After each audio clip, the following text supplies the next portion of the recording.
ጤና ይስጥልኝ የሐሴት ስፖርት አድማጮች የሰዓቱን አጫጭር ስፖርታዊ መረጃዎች ይዤ ቀርብ ያለው አብራችሁ ይቆዩ። ውድ የሐሴት ስፖርት ተከታታዮች ትናንት ቀሪ 4 የአውሮፓ ቻምፒየንስ ሊግ የጥሎ ማለፍ የደርሶ መልስ ጨዋታዎች ተደርገዋል። በስፋት እንዳሰሳለን። እንዲሁም ሌሎች አጫጭር ስፖርታዊ መረጃዎች እንዲሁም ዝውውሮች ይኖሩኛል። በስፋት የማስደምጣችሁ ይሆናል። መልካም ሁሉ ለእናንተ።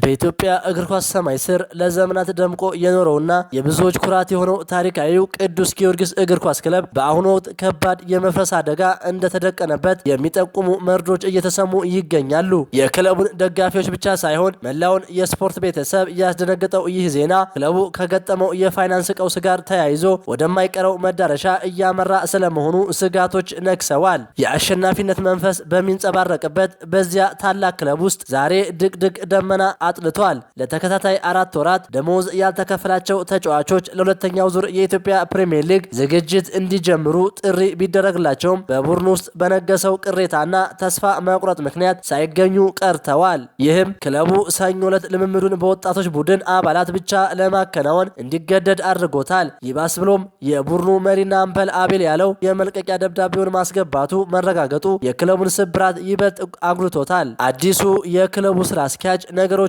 ለማስተካከልና ተጫዋቾችን አግባብቶ ወደ ሜዳ ለመመለስ ታገሱን የሚል ተማጽኖ ቢያቀርቡም ሁኔታው ግን ከቁጥጥር ውጭ እየሆነ መምጣቱን ብዙዎች ይናገራሉ። በአንድ ወቅት በፋይናንስ ጥንካሬውና በታሪክ ግዝፈቱ የሚታወቀው የፈረሰኞቹ ቤት ዛሬ የህልውና ፈተና ተጋርጦበት ይፈርሳል ወይስ አይፈርስም በሚል ጥያቄ ውስጥ ወድቋል። ፕሪሚየር ሊጉ ሲጀመር የነበረው አስደናቂ አቋምና ለዋንጫ የነበረው ግስጋሴ አሁን ክለብ ውስጥ በገባው ቀውስ ምክንያት እየደበዘዘ መጥቷል።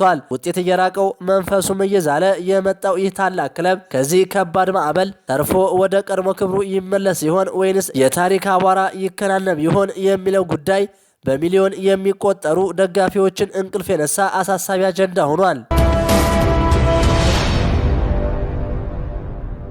ማንቸስተር ዩናይትድ ገቢው ከፍተኛ ጭማሬ እንዳሳየ ገለጸ። ማንቸስተር ዩናይትድ በሁለተኛው ሩብ ዓመት ካለፈው ዓመት ጋር ሲነጻጸር ከፍተኛ ትርፍ ማስመዝገቡን ይፋ አድርጓል። ማንቸስተር ዩናይትድ በሩብ ዓመቱ 19.6 ሚሊዮን ፓውንድ ትርፍ ማግኘቱን አስታውቋል። የክለቡ የሩብ ዓመት ትርፍ ባለፈው ዓመት በተመሳሳይ ወቅት ከነበረው 3.1 ሚሊዮን ፓውንድ ከፍተኛ ጭማሬ አሳይቷል። ይህም ክለቡ በመጀመሪያ 6 ወራት ያስመዘገበውን ትርፍ ወደ 32.2 ሚሊዮን ፓውንድ ከፍ አድርጎታል። ክለቡ ባለፈው ዓመት በዚህ ሰዓት 3.9 ሚሊዮን ፓውንድ ኪሳራ ነበር ያስመዘገበው። የክለቡ የበላይ ኃላፊ ኦማር ቤርዳ የተመዘገበው የፋይናንስ ውጤት ክለቡ ከሜዳ ውጪ የወሰዳቸውን የማስተካከያ እርምጃዎች ጠቀሜታ አሳይቷል ብለዋል። ኦማር ቤርዳ አክለውም ክለቡ የወሰዳቸው የወጪ ቅነሳ መርሃ ግብሮች ከሜዳ ውጭና ሜዳ ላይ ውጤት ማሳየት ጀምሯል የሚል እምነት እንዳላቸው ተናግረዋል።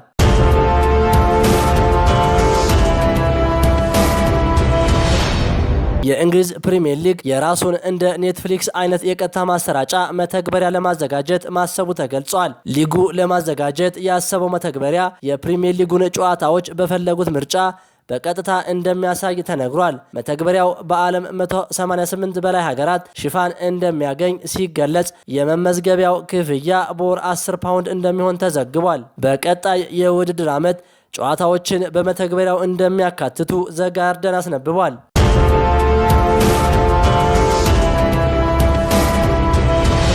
በማንቸስተር ዩናይትድ ስታዲየም ኦልድ ትራፎርድ ጥላ ስር የሚገኝና በደጋፊዎች ዘንድ በስፋት የሚታወቀው ዘ ዩናይትድ ካፌ በውስጡ በተገኘ ከፍተኛ የአይጥ ወረርሽኝ ምክንያት የ10,000 ፓውንድ ቅጣት እንደተጣለበት ዴይሊ ሜል ዘግቧል። የጤና ተቆጣጣሪዎች ባደረጉት ድንገተኛ ፍተሻ አይጦች የገመጧቸው ድንቾችና በምግብ ማብሰያ ክፍሎች ውስጥ የአይጥ ቆሻሻዎች ተገኝተዋል። በዚህም ምክንያት ካፌው ዝቅተኛ የሆነው የዜሮ ኮከብ የንጽህና ደረጃ ተሰጥቶታል። አንድ የጤና ተቆጣጣሪ ማንነቱን ደብቆ የግሉቶን አለርጂ አለብኝ ብሎ ምግብ ባዘዘበት ወቅት ካፌው አለርጂውን ግምት ውስጥ ሳያስገባ ግሉቶን ያለበት በርገር በማቅረቡ ሌላ ጥሰት ተመዝግቦበታል። ካፌውና አጠገቡ የሚገኘው ሌጀንድስ የተሰኘው መጠጥ ቤት ለጊዜው ተዘግተው ጥልቅ የጽዳት ስራና የአይጥ መከላከያ ስራዎች እንዲሰሩ ታዘዋል። ይህ ካፌ ከማንቸስተር ዩናይትድ ክለብ ጋር በቀጥታ ግንኙነት የሌለው ቢሆንም በጨዋታ ቀናት በደጋፊዎች እጅግ የሚዘወተር ቦታ ነው።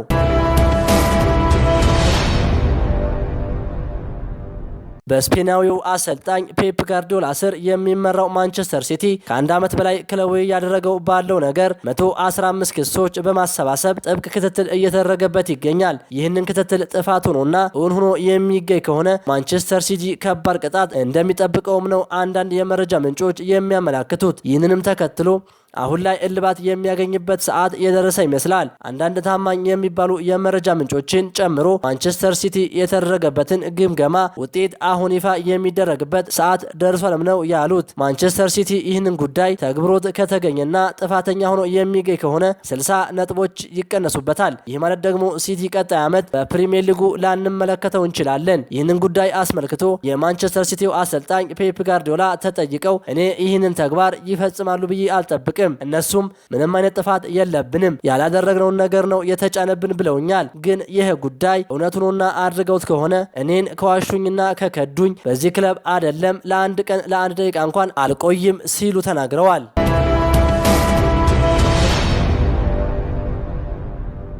የአስቶን ቪላው ኮከብ ሞርጋን ሮጀርስ የትልልቅ ክለቦች አይን ማረፊያ ሆኗል። እንደ ታማኝ ምንጮች ዘገባ ከሆነ ቼልሲና ሊቨርፑል የዚህን ድንቅ ተጫዋች ፊርማ ለማግኘት ጥብቅ ፍላጎት አሳይተዋል። ሮጀርስ በቅርቡ ከቪላ ጋር አዲስ ውል ቢፈርምም የክለቡን የፋይናንስ ሚዛን ለመጠበቅ ሲባል በክረምቱ ሽያጩ እውን ሊሆን እንደሚችል እየተነገረ ይገኛል። አስቶን ቪላ ለኮከቡ እስከ 100 ሚሊዮን ፓውንድ ሊጠይቅ እንደሚችል ተገምቷል። ኒውካስል ዩናይትድ በአውሮፓ ቻምፒየንስ ሊግ ጥሎ ማለፍ ከቼልሲ ወይም ባርሴሎና አንደኛቸውን ያገኛል። ከሁለቱ ክለቦች የትኛውን እንደሚመርጥ የተጠየቀው ጃኮብ ሙርፊ የትኛውም የሚደርሰን ቡድን ማንም ቢሆን አንፈራም ሲል ምላሽ ሰጥቷል። በራሳችን ትልቅ እምነት አለን ያለው ተጫዋቹ ቀጣይ ተጋጣሚያችን ማንም ቢሆን ለሁሉም ተጋጣሚዎቻችን ዝግጁ ነን ሲል ገልጿል።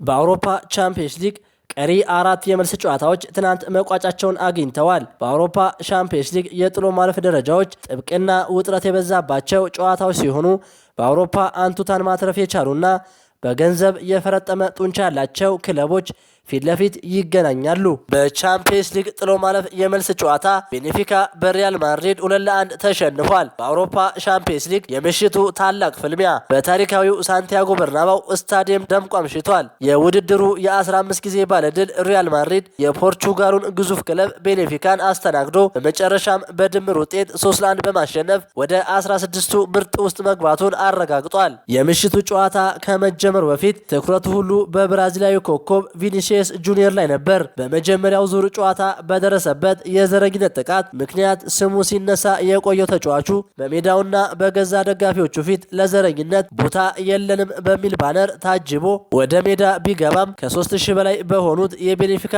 ደጋፊዎች ግን በከፍተኛ ፉጨት ነበር የተቀበሉት። ጨዋታው እንደተጀመረ ቤኔፊካዎች በበርናባው ዝም ያሰኘ ድንገተኛ ግብ አስቆጠሩ። በ14ኛው ደቂቃ ላይ ራፋ ሲልቫ ጎል አስቆጥሮ ቤኔፊካን መሪ ሲያደርግ የሁለቱ ክለቦች የድምር ውጤት 1-1 በመሆኑ ፍልሚያው ይበልጥ እንዲፋፋም አደረገው። ይሁን እንጂ የማድሪድ ምላሽ የአይን ጥቅሻ ያህል ፈጣን ነበር። ገና 2 ደቂቃ ባልሞላ ጊዜ ውስጥ ቹአሜኒ ከርቀት የመታው አስደናቂ ኳስ የቤኔፊካን መረብ አናወጠው። ይህም ለፈረንሳዊው አማካይ በሻምፒየንስ ሊግ የመጀመሪያው ግብ ሆኖ ተመዝግቧል። ሪያል ማድሪዶች ቁልፍ አጥቂያቸውን ኪሊያን ሙባፔን በጉዳት ባጡበት በዚህ ምሽት የጥቃቱ መስመር ክፍተት በግልጽ ይታይባቸው ነበር። ቤኔፊካዎችም ይህንን ክፍተት ተጠቅመው የድምር ውጤቱን አቻ ለማድረግ በተደጋጋሚ ወደ ማድሪድ ግብ ክልል ደርሰዋል። ነገር ግን ምሽቱ የቪኒሲየስ ጁኒየር መሆኑን የሚያሳይ አጋጣሚ ተፈጠረ። ጨዋታው ሊጠናቀቅ 10 ደቂቃ ብቻ ሲቀረው በ80ኛው ደቂቃ ላይ ቪኒሲየስ ጁኒየር የቤኔፊካን ተከላካዮች ጥሶ በመግባት ግሩም ግብ ከመረብ አሳረፈ።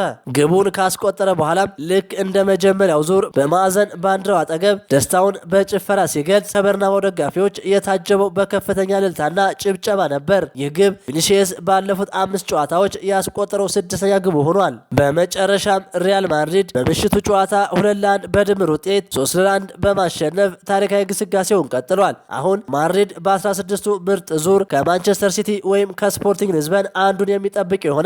ሁለቱ የፈረንሳይ ክለቦች ፒኤስጂ እና ሞናኮ ምሽት 5 ሰዓት ላይ በፓርክ ዴስ ፕሪንስ ጨዋታቸውን ያደረጉ ሲሆን ሁለቱ ቡድኖች በተገናኙበት የመጀመሪያ ጨዋታ ፒኤስጂ 3-2 ማሸነፉ ይታወሳል። ፒኤስጂ ሞናኮን በድምር ውጤት 5-4 በማሸነፍ ጥሎ ማለፉን ተቀላቅሏል። በተመሳሳይ ሰዓት ባለፈው ሳምንት ወደ ቱርክ አምርቶ በጋላታሳራይ የ5-2 ሽንፈት የደረሰበት ጁቬንቱስ በቱሪን የመልስ ጨዋታውን ያደረገ ሲሆን ጨዋታውን 3-2 በሆነ ውጤት ቢያሸንፍም 5-7 በሆነ ድምር ውጤት ከቻምፒየንስ ሊግ ውድድር ውጭ ሆኗል። ጋላታሳራይ በድምር ውጤት ማሸነፉን ተከትሎ 16ቱን ተቀላቅሏል። እንዲሁም አትላንታ ቦሩሲያ ዶርትሙንድን በድምር ውጤት በማሸነፍ በቻምፒየንስ ሊጉ 16ቱን ተቀላቅሏል። የመጀመሪያውን ጨዋታ 2-0 የተሸነፈው አትላንታ የመልሱን ጨዋታ 4-1 በሆነ ድምር ውጤት ማሸነፍ ችሏል። ይህንንም ተከትሎ በድምር ውጤት 4-3 በማሸነፍ 16ቱን ተቀላቅሏል።